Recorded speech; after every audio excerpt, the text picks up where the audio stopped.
जीवन में हमने बहुत कथाएं करी। कथाओं को करते करते 2023 की एक कथा सबसे भारी कथा थी।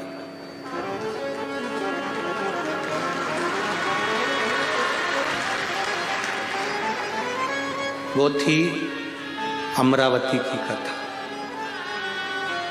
उसका कारण, जब हम जलगांव में कथा कर रहे थे तब अमरावती से पत्र सीओर भेज दिया गया था आश्रम पर कि तुम जो अमरावती में कथा करने वाले हो उस कथा को कैंसिल कर दो, नहीं तो हम तुम्हें इतना बदनाम कर देंगे कि तुम दूसरी बार अमरावती नहीं आ पाओगे। सबसे भारी कथा थी।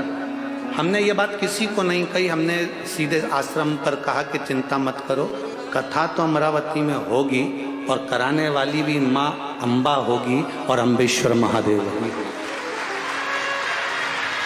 वो पत्र आज भी हमने सीहोर में संभाल के रख रखा है, जिसमें उन्होंने कहा था कि आप अमरावती की कथा, जो कथा आमदार खासदार कराना कैंसिल करो, कुछ भी कर वहां नहीं आओगे आप कथा।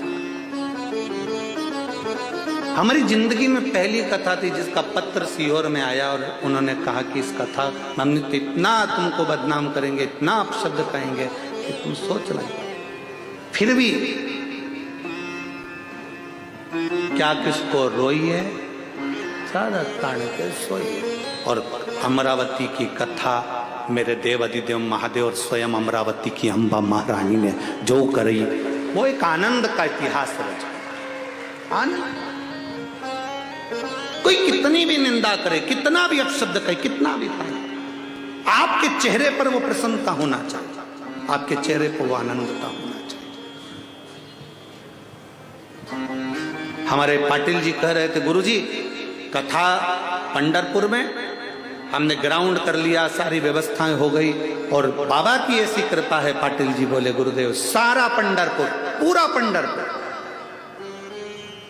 अभिजीत जी पाटिल जी कह रहे थे, पूरा पंढरपुर का एक एक बच्चा शंकर जी की कथा के लिए पूरा पंढरपुर पलक पावड़े बिछाकर तैयारी कर कर बैठा, पलक पावड़े बिछाकर तैयारी कर कर बैठा।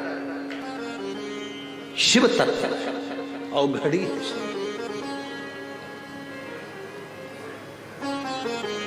और सत्यता का विषय आप लोगों से कहें कि पंढरपुर की कथा,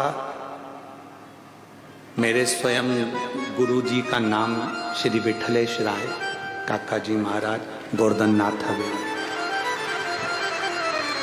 हमारी समिति का नाम विठलेश सेवा समिति। आज जिस पंढरपुर में हम कथा करने के लिए आए हैं, आज हमको ऐसा महसूस होता है कि मेरा गुरु और मेरा घर यही है जहां मैं कथा करने के लिए। आज कथा कहीं दूसरी जगह नहीं हो रही है, आज मेरे गुरु के दरवाजे पर, मेरे इष्ट के दरवाजे पर, और जिसने मेरा हाथ पकड़कर सारी दुनिया में मुझे लेकर गया, वो हरि विठल के चरणों में ये कथा हो रही। ये कथा साधारण क्या, नामदेव जी को गुरु